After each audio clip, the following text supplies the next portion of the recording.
আসসালামু আলাইকুম গাইস, কেমন আছেন সবাই? আশা করি সকলে ভালো আছেন। আল্লাহর রহমতে আমিও অনেক ভালো আছি। তো আপনাদের সবাইকে স্বাগত আরও একটা নতুন ব্লগে। আজকে আমরা যাচ্ছিলাম 1 টাকা চপ খাইতে গাংনেলিয়া বাজার।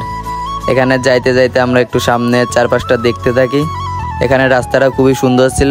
এটা ছিল শ্রীপুরের রোড। আপনারা তো জানেন আমাদের বাড়ি মাগুরা টু শ্রীপুর রোডে। এখন অনেকেই ভাবতে পারেন যে আমি উল্টো পথে কই থেকে আসতেছি। তো আমরা সকলে মিলে গেছিলাম শ্রীপুর একটা কাজে। তো এখান থেকে যাওয়ার পথে ভাবলাম একটা ভিডিও করা যাক। এই জায়গায় শ্রীপুরের শেষ, এরপরে আমরা ঢুকে যাই 18 ইউনিয়নে। এরপর আমরা চলে আসি সেই কাঙ্ক্ষিত বাজার গাংনেলিয়া বাজারে। তো এইখানেই মূলত সেই চপটা বিক্রি করে। পাশেই দেখে একটা স্কুল ছিল, সময় স্বল্পতার কারণে স্কুলের ভেতর আর যাওয়া হয়নি। এরপর আমরা চারপাশটা দেখতে দেখতে সামনের দিকে আগাতে থাকি।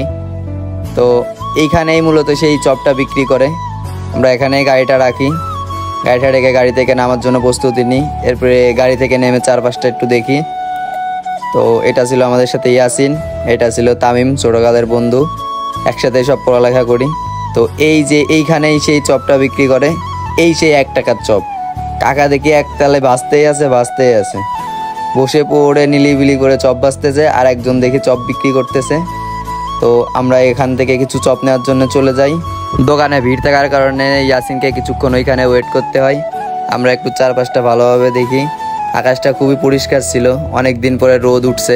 ভিডিওটা কিছুদিন আগে করা, যার কারণে কথাটা বলা যায় অনেক দিন পর রোদ উঠছে। এরপর দেখি আমাদের চপটা প্রস্তুত হয়ে যায়। তো আমাদের চপটা ঠিকঠাক করে দিচ্ছিল। এরপরে আমরা চপটা অনেকক্ষণ পরে হাতে পাই। তো চপটা নিয়ে আমরা চারপাশে দেখি বসার জায়গা আছে নাকি। তো বসার জায়গা না পাওয়ার কারণে আমরা মোটরসাইকেলের পরে রেখে খাওয়া শুরু করি। তো এখানকার চপটা আসলে খুব সুন্দর ছিল। তো আমি ভাবলাম একটু চপটাকে রিভিউ দেওয়া যাক।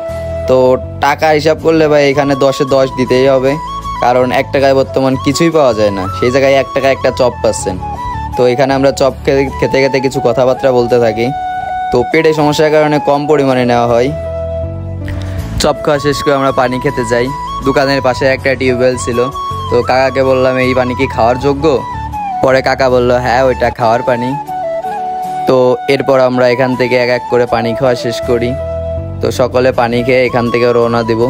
পানিটা খাওয়া শেষ হইলে এখন আমরা বাসার উদ্দেশ্যে রওনা দিই। তো এখানকার ওয়েদারটা দেখতে দেখতে দেখি কালো হয়ে গেছে।